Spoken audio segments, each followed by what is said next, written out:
सुप्रभात। हर सांस में मालिक का स्मरण, ये हमारी आज की आध्यात्मिक चर्चा का विषय। हर सांस में मालिक का स्मरण। गुरुदेव चाहते हैं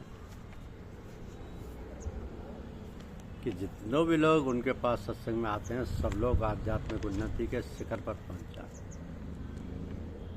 तो तब वे सारे लोग भी वही मानव उत्थान का कार्य करें जो संतजन करते आए, परंतु ऐसा हो नहीं पाता। कुछ गिने चुने लोग ही आगे बढ़ पाते हैं। गुरुजनों का कहना है कि जो लोग शौक लेते हैं वही तरक्की कर जाते हैं। शौक माने निज कृपा की।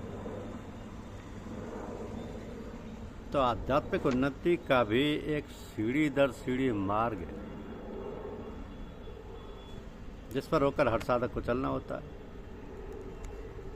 उन साधकों की भीड़ में जो लोग ज़्यादा शौक लेते हैं उन्हें वंशावली पढ़ने को दे दी जाती है, दीक्षित कर दिया जाता है। लेकिन इस सबके लिए साधक को अपने सद्गुरुदेव से प्राप्त साधना में पूरी तल्लीनता से लग जाना चाहिए और समय समय पर प्रार्थना करते रहना चाहिए। जिद नहीं करनी चाहिए। ये देखने में आया है कि जो लोग इस प्रकार की समर्पित साधना व प्रार्थना करते हैं वही लोग देर सवेर दीक्षा व वंशावली प्राप्त कर लेते हैं। ऐसे काफ़ी लोग हैं जिन्हें पूजा आरंभ करने के 2 साल के अंदर ही दीक्षा प्राप्त हो गई और इसलिए वे साधन संलग्नता के साथ समय समय पर दीक्षा की प्रार्थना करते रहे। ये निज कृपा है, यानी अपने अंदर किसी जरूरत को महसूस करके उसे प्राप्त करने का प्रयास। निज कृपा से गुरु कृपा का मार्ग सरल हो जाता है। इसके साथ में एक बात का और ध्यान रखें कि जब कभी हम लोग अपने गुरुदेव की सेवा में जाते हैं वे हमारे साथ बड़ी आत्मीयतापूर्वक बातचीत करते हैं, तो सारे परिवार की कुशल से हम पूछ लेते हैं। उनके अत्यंत ही नेक व्यवहार से हमें भ्रम हो जाता है कि उन्हें हमारी याद है, परंतु ऐसा कि होता नहीं है। हमारी तो कुछ औकात ही नहीं है। बड़े बड़े भक्तों व साधकों को भी यही भ्रम रहता है कि पता नहीं उन्हें हमारी याद है या नहीं। जब तक उन्हें हमारी याद है तब तक तो हमारी खैरियत है। संतजनों को संसार की याद बहुत ही क्षणिक होती है, क्योंकि वो हर सांस पर मालिक का स्मरण करते रहते हैं, हर सांस में। अब 2 यादों का एक साथ समावेश नहीं हो सकता। हमारी याद उनको है, यह हमारे लिए कितना महत्वपूर्ण है। इसके लिए रामचरितमानस में महात्मा तुलसीदास जी ने लिखा है कि भरत सरिस को राम सनेही, जग जप राम राम जे पूजे ही। भरत के समान और कौन भगवान को प्रिय है। सारा संसार राम राम का जाप करता है, परंतु राम जी भरत का जाप करते हैं। तो भगवान श्री रामचंद्र जी जब 14 साल के वनवास की अवधि पूरी होने के बाद लंका से अयोध्या लौटे, तब पहले उन्होंने हनुमान जी को अयोध्या भेजा। वहाँ उनकी भरत जी से भेंट हुई।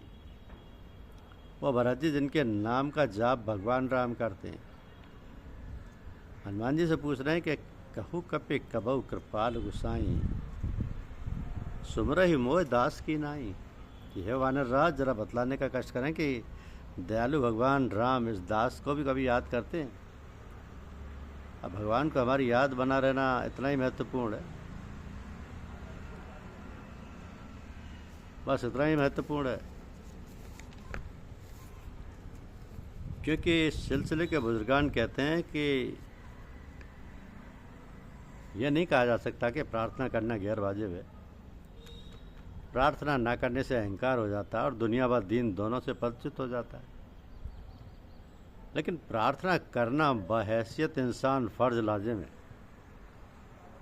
प्रार्थना करते हुए उससे यह भी अर्ज करना चाहिए कि मैं बहैसियत इंसान ही तुझसे अर्ज कर रहा हूँ और मैं कम अकल हूँ, तो माफ़ कर और जैसा उचित समझे वैसा कर। और मुझको इस मुसीबत को सब्र व शुक्र के साथ भोग लेने की ताकत प्रदान कर। इस तरह से प्रार्थना करते हुए खुश रहो और यह ख्याल कर लो कि उसने सब अच्छा किया और करता है और करेगा। ईश्वर अपनी कृपा से जल्द पार करेगा। ध्यानावस्था में गुरुदेव कहते हैं कि सत्य है कि परीक्षा की घड़ियां आती हैं तथा मानवीय दुर्बलताएं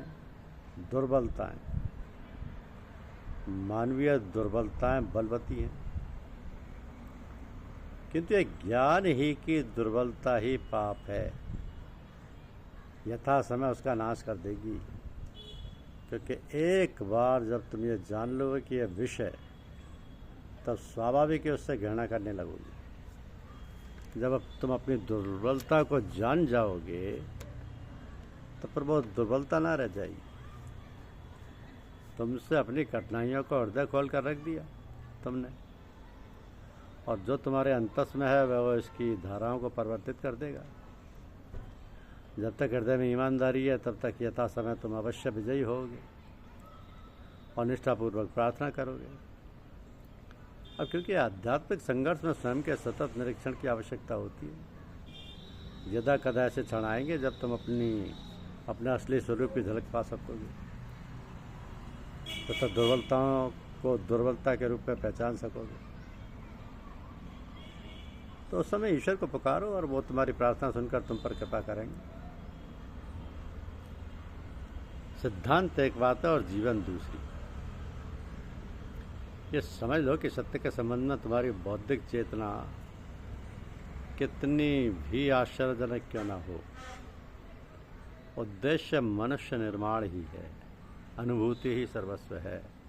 तुम्हारे अंतर का पशु प्रबल है, किंतु आंतरिक प्रार्थना द्वारा उसे वशीभूत किया जा सकता है। प्रार्थना ही एक वस्तु है, केवल प्रार्थना ही वासना को जीत सकती है। ईश्वर के नाम से बड़ा और कुछ भी नहीं है। सतत सावधानी और सतत प्रार्थना ही तुम्हारा उद्देश्य हो, और सर्वशक्तिमान के संदेश वाहक यानी सद्गुरु जो कि सहायक हैं आएंगे और तुम मुक्त हो जाओगे। तो निस्संदेह पथ बहुत लंबा है, पर उसकी प्राप्ति निश्चित है। प्रार्थना गहरी प्रविष्ट होती है तथा प्रलोभन की शक्ति को नष्ट कर देती है। प्रार्थना करो, प्रार्थना करो, प्रार्थना करो, सर्वदा प्रार्थना करो। विकारों के क्षणों में निराश ना हो, कभी च्युत हो भी जाओ तब भी निराश ना हो। प्रभु सदैव समीप हैं, वे तुम्हारे कष्ट और तुम्हारी सच्चाई को जानते हैं, फिर भी उन्हें पुकारना ना छोड़ो। अपनी भूलों के समय भी प्रार्थना में दृढ़ रहो। प्रार्थना की गहराइयों से ही सभी वस्तुएं आती हैं। ईश्वर के प्रति प्रेम, आध्यात्मिक दर्शन और अनुभूति, इस धारणा को आधार बनाओ कि ईश्वर सर्वशक्तिमान है। ये जान लो कि न्यायकर्ता होने के पूर्व ईश्वर प्रेम स्वरूप है। तुम मांगो और तुम्हें दिया जाएगा, तुम खोजो और तुम पाओगे, तुम दस्तक दो और तुम्हारे लिए द्वार खोल दिया जाएगा। थोड़ी सी चेष्टा तो करो, और प्रार्थना भी तुम्हें धर्म के राज्य में पहुंचा देगी। तो प्रत्येक प्रार्थना जो तुम करते हो, प्रत्येक बार जब तुम अपने हृदय को ईश्वर के सामने प्रस्तुत करते हो, तो तुम्हारी साधना में सम्मिलित होगी और तुम्हें शक्ति देगी। तो तुम्हारी प्रार्थना तुम्हें पूर्ण बना देगी। प्रार्थना पर निर्भर करो, यही उपाय है। तुम्हारा हृदय कितना ही तमोगुण से ढका क्यों ना हो, प्रार्थना उसमें प्रकाश लाएगी। प्रार्थना के साथ संपर्क है, ये तुम्हें परम प्रेम स्वरूप सर्वशक्तिमान से युक्त कर देती है। ये तुम्हारी आत्मा को मानो पंख देती है। यदि तुम कठिनाई में हो तो भी उठोगे। यदि पर्वताकार दुष्टता भी तुम में आ गई हो तथा उसने तुम्हारी आध्यात्मिकता के प्रत्येक चिन्ह को ढक दिया हो, तो भी प्रार्थना तुम्हें ऊपर उठा देगी। अंतःकरण के भीतर ईश्वर तुम्हारी प्रार्थना सुनेंगे और उनकी शक्ति तथा प्रेम तुम्हारे भीतर प्रकट होंगे, तथा तुम ईश्वर की अभय वाणी के प्रमाण स्वरूप उन्नत होगे, और तब तुम ईश्वर की महिमा बढ़ाने वाले गीत गाओगे।